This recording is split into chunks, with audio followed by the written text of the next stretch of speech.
मुझे मेरे को बोलने का मौका दिया। आज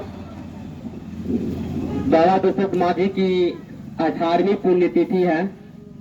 हम लोग यहाँ एकत्रित हुए हैं और बाबा दशरथ मांझी की पुण्यतिथि मनाए हैं। और हम लोग पुण्यतिथि जो मनाए हैं, इस व्यक्ति के बारे में जानेंगे। इसका नाम है दशरथ मांझी। ये गया जिला के गेहलों गांव के निवासी हैं। इनका कार्य अगर आप सुनिएगा, आपके पैरों से जमीन खिसक जाएगा। इसके बारे में आप जो जानिएगा तो आपके अंदर से उत्साह इतना जाएगा कि आपको लगेगा जो कल होना चाहिए वह भी हो जाना चाहिए। यह व्यक्ति कोई साधारण नहीं है। इन्होंने गया जिला में एक गांव जो है गेहलों, वहां जानते हैं कि हम लोग मुसहर है, जब तक मेहनत नहीं करेंगे तब तक कुछ नहीं खाएंगे, नहीं पिएंगे। काम करते हैं तभी जी पाते, अपना जीवन यापन करते हैं। एक गया जिला में पहाड़ पर काम करते हुए लकड़ी चुनने के लिए जाते थे। इनकी पत्नी की नाम फगुनिया थी, जो रोज खाना लेकर इनके पास जाती थी। एक रोज की बात हुई कि ये इनकी पत्नी फगुनिया जो है खाना लेकर बाबा दशरथ मांझी के पास जा रहे थे, और जो रास्ता था वह पहाड़ी होकर जाने वाला था, और रास्ता संकरा था। संकरा रास्ता होने के कारण बाबा दशरथ मांझी की पत्नी जो थी फगुनिया, उनकी पैर फिसल गई। फिसल जाने के कारण वह गिर गई पहाड़ से, और पहाड़ से गिर जाने के कारण वह समय से अस्पताल तक नहीं जा पहुंचा, जिसके कारण उसकी मृत्यु हो गई। जब इसके बारे में बाबा दशरथ मांझी को पता चला, वह आया तो देखा कि उसकी मृत्यु हो चुकी है। तब बाबा दशरथ मांझी ने उसी दिन संकल्प लिया कि जिस कारण मेरी पत्नी की मृत्यु हुई है, उस कारण को मिटा दूंगा। और मिटाना भी लाजमी है, वो भी मुसहर, क्योंकि मुसहर जो चीज को ठान लेता है वह करके दिखाता है। मुसहर में इतना दम है, वही करके बाबा दशरथ मांझी ने दिखाया। और बाबा दशरथ मांझी ने संकल्प लिया कि इस पहाड़ को तोड़ करके मैं अपनी पत्नी का बदला अवश्य लूंगा। और बाबा दशरथ मांझी ने संकल्प लिया और पहाड़ को तोड़ना चालू किया। जब पहाड़ को तोड़ना चालू किया तो वहां की गाँव वालों ने इसका मजाक उड़ाना स्टार्ट किया। मान के चलिए भी अपना गांव में कोई काम करते हैं और काम वो असंभव रहता है, हमारे गांव के लोग मजाक उड़ाना उसकी लाजमी है। वो मजाक जरूर आएगा कि फलना पगला गया है। जब ये पहाड़ काटना स्टार्ट किया, वहां के लोगों ने कहा मुसरवा पागल हो गया है, मुसरवा से क्या होने वाला है, मुसरवा पागल हो गया, पागल होकर मर जाएगा। लेकिन बाबा दशरथ मांझी की जो अंदर जुनून था पत्नी का, इस कदर उनके अंदर में उफान मार रहा था कि मत पूछिए। उन्होंने कहा इस पहाड़ को काटेंगे, और जब काटना स्टार्ट किया तो 360 फुट लंबा, 30 फुट चौड़ा, 25 फुट ऊंचा पहाड़ को काट करके 55 किलोमीटर की दूरी को 15 किलोमीटर में बदल दिया। और जब बदल दिया तो वहां के लोगों ने खूब सराहना किया। नहीं, जो किया एक मुसरवा ही कर सकता है, मुसहर ही कर सकता है। मुसहर के अलावा किसी माई के लाल में इतना औकात नहीं है कि पहाड़ की सीना को काट सकता है। और सोचिए, उस वक्त संसाधन नहीं था। जिस वक्त पहाड़ को काटा उस वक्त संसाधन, आज हमें पास जेसीबी है, ट्रैक्टर है, बहुत सारे संसाधन है। लेकिन जिस समय काटा था उस समय मात्र एक छैनी हथौड़ा था। छैनी हथौड़ा की बदौलत इन्होंने 360 फुट लंबा पहाड़ को काटा, और काट करके एक अच्छा रास्ता, सुलभ रास्ता दिया वहां के गांव वालों को। और तब जाके बिहार सरकार ने भी 2007 में इनको सम्मानित किया। लेकिन आज हम लोग को बड़ी दुख के साथ कहना पड़ रहा है कि जो इंसान असंभव चीज को संभव किया, उसको उस लायक सम्मान नहीं मिला। हम उसी सम्मान की बात कर रहे हैं जो भारत का नंबर 1 सम्मान कहा जाता है, भारत रत्न।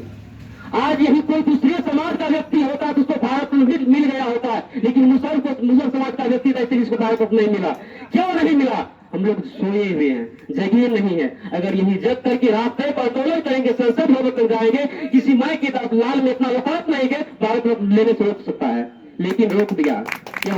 क्योंकि हम निचली जाति के हैं, मुसहर समाज से, दलित समाज से हैं, हमारी जान पहचान नहीं है उच्च स्तर पर, इसलिए हमें भारत रत्न नहीं मिला। इसकी लड़ाई लोग कौन लड़ेगा?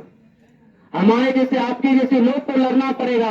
उससे पहले मुसहर समाज को जगना पड़ेगा कि हमारा समाज ने जो किया है उसका सम्मान कौन रोक रहा है और क्यों नहीं दे रहा है, इसके लिए हमें आगे बढ़ना पड़ेगा। लेकिन हम लोग क्या कर रहे हैं, खाते हैं पीते हैं सो जाते। दारू तो मांगा कर अच्छा कर दिया मुसहर सबको, आता है पीता है, माँ बहन करता है, बेटी रोटी घर में करता है, सो जाता है। लेकिन ये अपनी आजादी को नहीं लड़ पाता, अपनी आजादी की लड़ाई नहीं लड़ता है। जो इसे आगे बढ़ने से रोक रहा है उसकी लड़ाई नहीं लड़ेगा, अपने परिवार तक सीमित कर लड़ा जाता है। जहां लड़ाई इसको लड़ना चाहिए वहां तो मौन रहता है, खामोश रहता है, शांत रहता है। लेकिन जहां लड़ाई नहीं लड़नी चाहिए वहां तो मत पूछिए। हम एक छोटी सी उदाहरण लेंगे। आज हमें हमारे समाज में जमीन का महत्व सबको मालूम होगा कि जमीन हमारे समाज के लिए, हर किसी के लिए कितना जरूरत है।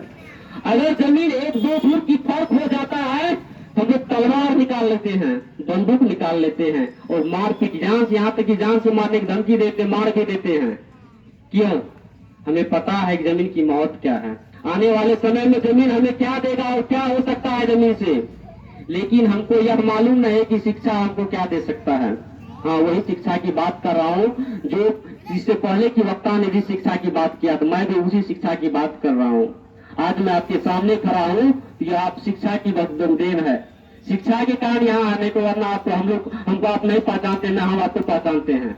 इससे पहले हम आपको जानते थे, आप हमको जानते थे। यहाँ खड़ा हुए, आप क्यों खड़ा हुए हैं, क्यों आप खड़ा किए हैं यहाँ पर? आपका मेरा रिश्ता क्या है? सिर्फ रिश्ता है तो आप हमारे समाज के, हम आपके समाज के हैं और शिक्षा की बदौलत हम यहाँ पर आए हैं। शिक्षा ने हमें यहाँ खींच लाया है कि जिस शिक्षा के बदौलत हम अपने आप को सुटेड फुटेड बेटन के साथ खड़ा है, वही हमारा समाज भी खड़ा हो। आज हम किसी के दरवाजे पे जाते हैं तो हम कुर्सी देकर बैठने के लिए बोलता है, लेकिन आप जाते हैं तो आपको बोलता है फल हमारी कुर्सी ले तो बैठ जाओगा, और वो कुर्सी भी नहीं देता, बोलता है नीचे में बैठो। क्यों कहता है? हम जाते हैं तो हमको कुर्सी देता, आप जाते हैं तो आपको नीचे में बैठाता। क्यों बैठाता आपको? आप कभी सोचा है इस बात को? आपने नहीं सोचा है। क्यों सोचेंगे? आपको 300 टका मजदूरी मिलता है, दारू को 200 का बीज लेते हैं, 100 टका माँ बहन करके बेटी रोटी करके घर में आते हैं, सखा देते, फिर साल के लिए सोचते हैं। क्यों? क्यों इस बात को? इस बात का डर से है कि हमारा समाज शिक्षा में पीछे है। क्यों इस बात के लिए हम लोग क्यों नहीं लड़े कि हमारा समाज शिक्षा में क्यों इतना आगे बढ़ चलकर हिस्सा ले रहे हैं? नहीं लड़ेंगे क्योंकि उसको शिक्षा का महत्व मालूम नहीं है। और जब तक शिक्षा का महत्व मालूम नहीं होगा हम लोग आगे नहीं बढ़ सकते। इस दायरे के साथ मैं कह रहा हूँ, आपको अगर आगे बढ़ना है तो शिक्षा को हथियार बनाना पड़ेगा, बंदूक को नहीं, शिक्षा को हथियार बनाना पड़ेगा। और शिक्षा लेकर हम दुनिया की किसी भी ताकत को ठुकरा सकते हैं। शिक्षा में वो दम है, लेकिन ऐसा हम नहीं करते हैं। क्यों नहीं करते हैं?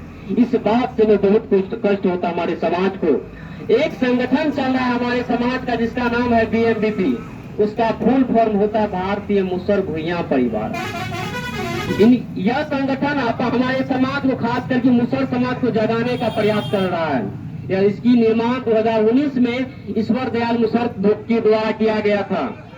इस संगठन का एक ही उद्देश्य है कि हमारे समाज जो है, मुसहर समाज, जो कि सबसे निम्न स्तर के पाए जाते हैं, उनको शिक्षा की दम पर आगे उठाना है। जैसे नहीं कोई मान के चलो कोई जानवर गिर जाता है तो उसको बांस देकर, पेनिया देकर उसको उठाते हैं, उसी तरह हमारा मुसहर आज सोया हुआ है और मुसहर को हम लाठी देकर के जगा रहे हैं। वही काम भारतीय मुसहर भुइयां परिवार, जिसको हम BMBP कर रहे हैं, वही काम कर रहे हैं। और आने वाले समय में BMBP एक ऐसा इतिहास रचेगा जो दुनिया के कोई भी काम को करना असंभव नहीं होगा।